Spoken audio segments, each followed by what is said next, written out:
before the body, before the story, before the name, beyond the mind's attempt to find or explain. I couldn't relate too much about being really busy even Before before the body, with the awakening. I wasn't real busy that way, before but I had a the very, name, very busy and insane mind, and I could relate at that level. beyond the mind's That attempt to the find not caring. There came a point or where it didn't matter explain. that the mind could be completely insane and nonstop. Before the breath, I didn't care anymore because I wanted so much for it not to be that way. And there's something that happens in that not caring. The silence gets a little louder than the noise, you know? And that's what, for me, again, it's always the presence and whatever is occurring. It's just this beautiful, not one, not the other, but both. Just this beautiful, it's all-inclusive that that this humanity. I think I remember reading this on Facebook. Actually, a lovely lady in India wrote this, and she said, it's like we keep trying to, we have an awakening and we try to get to God. We just want to be God. We don't want to, And she said, God's always trying to break through and be human. And I loved it because that feels right to me. There's a beautiful balance in not trying to be superhuman, not trying to be any other form of humanity than we're experiencing. And even on the collective level, what I feel, I really feel because of this inner exploration and this willingness to meet life on her terms has really helped me to fall in love with my own humanity. And a beautiful gift, a flowering of that has been such a sweetness for all of humanity, a true sweetness and love for our human condition. And I feel that deeply. Because everything I can see in some form or fashion in what appears to be outside of me, I have somehow touched and experienced a little bit within my own experience at some level. Everything, at the level of believing thoughts at one time anyway. So I think that's the glory and the beauty of exploring as we're doing and have done in our personal lives, is that we really get in touch with all these expressions that are within us, all of the potentials to be very dark and to be very light, but to come to know a light that has no opposite is, in my initial awakening, what happened was I'd had a very dark period of time. I now know it as the dark night of the soul. I didn't have that terminology at the time, and we just, my doctor and I thought I had a nervous breakdown, but I didn't really know that a nervous breakdown and a spiritual awakening can look very much the same thing, like the same thing. And my brother had died of an overdose in Albuquerque, and the people he was with didn't want to be associated with him, so they stripped his body. They took all of his identification and they dumped his naked body in an alley. And he was a John Doe in Albuquerque for a month to the day of his death before they were able to trace where he had been arrested, in Albuquerque. Then they traced his fingerprints. Then they traced the one phone call that he made to his best friend in Atlanta. And that friend is who called us and told us. And you know, the tragic way that he passed, and then it was just very difficult for all of us, and the grief was tremendous. And my mother actually died the following day upon us hearing this. She died of a massive heart attack. So we buried the two at the same day. And I owned a blues biker bar at the time, and was doing a lot of cocaine and just was drinking heavily. I weighed over 300 pounds at the time. I was extremely unhealthy. And so I just eventually closed the bar. And once the lease was up on the building, I closed the bar and I went home and I fell apart. And what was happening was it felt like I was dropping through a deep, dark space, feet first, rapidly dropping, and I couldn't grab anything. I couldn't find anything to hold on. I now know that because I couldn't find anything to identify with, it felt like I'd been stripped of everything that made me me. It was gone. And I just, I had gone into my son's bedroom, and it was apparent to me that he was doing some heavy drugs, and I just collapsed, and I fell to my knees, and I just started crying, and I cried out for help. And in the midst of coming out of that darkness into the brilliance of light that was in the room, a very soft but brilliant light, and there was recognition. Something in me knew that this light was what I really am, and that the warmth and the beauty that I felt was like being held, like just held by the universe. And again, this love and this light, that's what I knew I was. You know, later on, as I learned spiritual terminology and people were talking about enlightenment, I didn't care anything about enlightenment. It was about light and love, because that was my recognition, and that's what I knew. And I realized that, as Karen so beautifully said earlier too, I'm passionate for truth. I want what's real in any moment more than I want anything else. And when you want that so badly, it seems that you can be shown everything that seems to be contrary to that, you know. And that was part of the journey. And it was when you want to be transparent, you'll be given everything to empty out of. And it's beautiful, isn't it?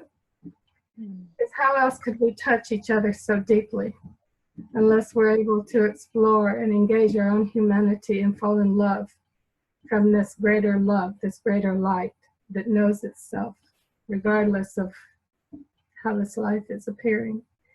That something is always being served in that. And I just think that's the true service, to be in service to what we have directly awakened. Not to put on fanciful ideas of how it should look, but to be true to that recognition. That's the call of my being, to be true to that. And that's what I hear as I'm listening to everyone, and we explore together. Hmm. Thank you so much for such a deep sharing. Wow, just really amazing, amazing, amazing, amazing. I resonate with so much of it, and I really love how you're underlining this capacity to have empathy, full empathy for the human condition. You know, and that only gets wider. There was a woman who came into this course that I'm teaching right now, and oh, it's just beautiful. She has bouts of, goes back and forth with bouts of depression, and you know, things had been really steady for her for a while, and then she became physically ill, and so that brought her into a depression, having to deal with this illness for so long. And everybody in the group said they were wanting to hold her hand and be available to her. And she just started weeping. It was just amazing. She just fell apart. And she just said, I don't know how to do that.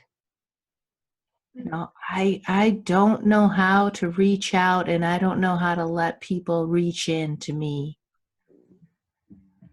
And I know that space very well. And it was just to witness that transformation in that moment, because right there was the beginning of her learning how to do it. You know, that was it. That was the beginning of a new page, you know? Yeah, that moment of I don't know how. Yeah. I don't know how. I don't know how to let go. I don't know how to stop. I don't know how to do any of this. And the other part that I just wanted to harmonize in with Gloriji is this whole thing that we do, like awakening seems to happen, like yours was pretty profound. Falling through this dark night with nothing to hold on to, you know, just completely falling through. And then we learn all of this terminology, you know. I mean, I know that for myself, I had experiences as a young child that of the mystery, you know, and I'll never forget my aunt passing on my 10th birthday. I knew that she didn't die. I knew that something about her continued to exist, that there was something constant and eternal. And I was with that. And I still, even to this day, feel like we have a relationship. We are very close. But then later and later, I, you know, got involved with ashrams and all these different things and spiritual practices. And I developed a spiritual ego. I didn't have one until then. It was just what was happening. You know, and then just recently, I meet with my friend Adi Shanti a lot, and we had this conversation, and I just said, you know what I realized recently is that I had a mega spiritual ego. You know, it was like, wow, you know, what a thing to see. And also how every, you know, now and then it wants to be spiritual again. You know, like get the right spiritual language, the Facebook post, you know, the whatever, you know what I mean? And then look at the other spiritual egos. It's like, is my Facebook post, you know, more profound than that one? I mean, I'm exaggerating now, but you know, it's like, wow, did they like that one? Is it? Do you know what I mean? It's a trap. It's a trap. It's a total trap. And it's so unsatisfying. It's so deeply unsatisfying. You know that, I mean, you can easily just turn away from it. I mean, that's another thing. Since the jungle coming back, it's been really hard for me to work myself up to Facebook again. And other kinds of things like that, where it's like, what? Why? Okay, go ahead, Karen. I was just going to say it's really interesting because I can go for several weeks and not post. And what I tend to do is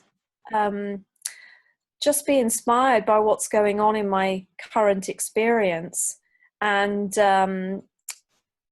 it's really fascinating because there's never been, if I'm being completely honest, never been a desire to create anything with that.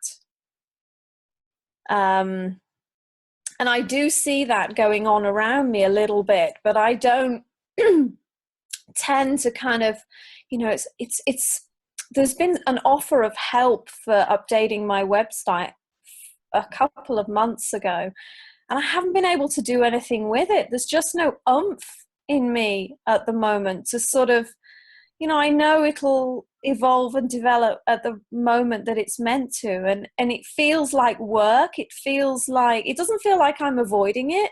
It just feels like that's not what's happening as part of the creative flow right now. And I could sit there and try and make myself, and nothing happens. It's just really fascinating to see that, you know, there's the posts that I tend to share are arising directly from inspiration with what's going on in my experience, and there's something that feels inspired to share about that.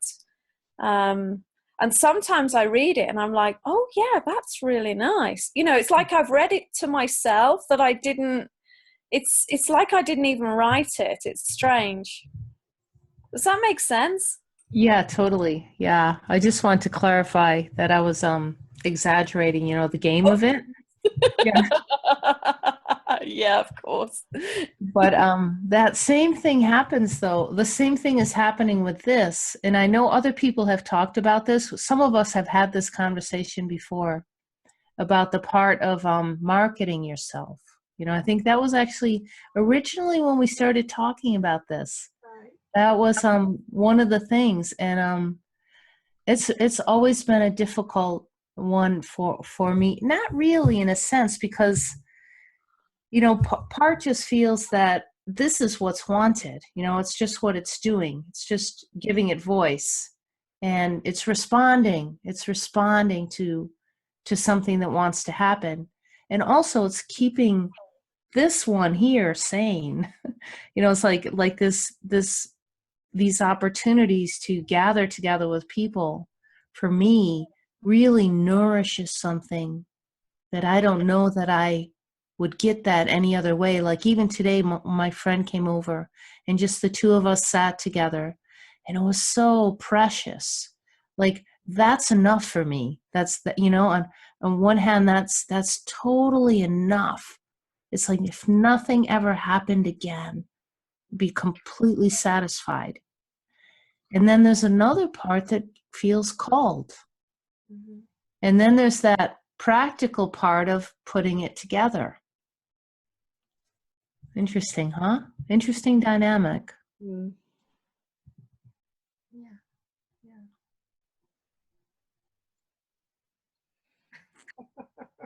Did anyone else want to speak on that? We haven't heard from Ananta for a while. He's cooling off.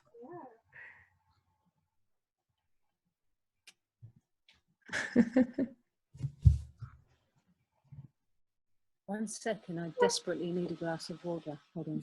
Okay.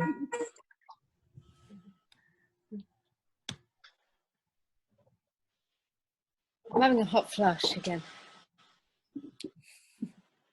But yeah, I mean, everything that's been shared, everything that's been spoken, it's just like, it's inside of me, you know? It's the same voice. Whatever all of you have shared, it's like, it's all here. It's just like, yes, yes, yes, yes, yes, yes, yes, yes, yes, yes. I don't move an inch without invitation, ever. You know, even like everything. I don't move one single split of anything without invitation, and that that's been such a freedom. You know, some years ago, like 6-7 years ago, I got deeply into the human design system, and I got that like real accurate information for what here. What? What? No. Anyway, it's like You just started echoing. Still now? Okay. I'm going to mute myself. So I don't care about anything except for moving from the right energy constantly. And it's exactly what was being shared. And that always comes through the right invitation, not any invitation, the right invitation from life, or from life through whatever form. I move only with the right invitation. And that when I move in that energy, I mean, I don't care. Anything can fall apart, anything can happen, anything can whatever. And this is like, just, you know, you were speaking it, you know, same thing. So it's such a relaxation. And that really, I got a great big one a couple of years ago, almost 3 years ago, when I crashed physically. I was moving through invitation then, yet I was getting into that. There's always that borderline of I'm moving through invitation, and then there's a part where I start stepping over my own energy, like what I'm actually, where my body's saying, okay, cool down, stop. And the thing's already moving and I keep going with it. And so I was doing that, continuously going retreat, retreat, retreat, all around country to country. And my body was letting me know, because she's the pure intelligence. And I was listening, but not, I was hearing, but not listening. And I got that beautiful smack where I just couldn't get up again, like burnout, which you know all about, Karen. And it was the most beautiful gift, because, you know, when I actually gave myself the permission, you know, it's all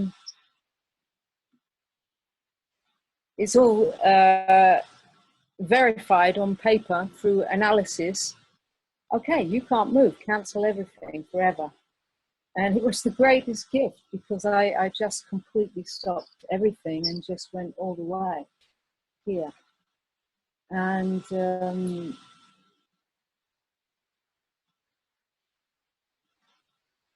a deeper dropping of everything, that, you know, there was a kind of an identity being built up of what I was doing, being known as a so-called spiritual teacher and blah blah blah. Some identity in that. So beautiful to let that one go and not know anything about what's coming. And I mean, the most perfect and beautiful thing always comes, and I was taken deeper into, as you know, Prajna, the sexual shadow work, which was a big one for me. And I mean, everything that each one is speaking, it's all expressed so uniquely, beautifully different, but it's the same thing. And yeah, there's immense gratitude for everything that gets continuously taken away and taken away and taken away, stripping everything back into being and moving from the love of moving from truth. Everything you described, you know, apart from, you know, that was really tragic, Gloriji, to hear that story. And what really touched me at the moment that you were sharing that was when people are sharing this message, this same message, and they've had really strong, deep, like challenging death, you know. There's just something really, for the story, there's such a richness in it, but there's such a valuing in this recognition that comes beyond the mind's attempt to find or explain. Before the breath, beyond the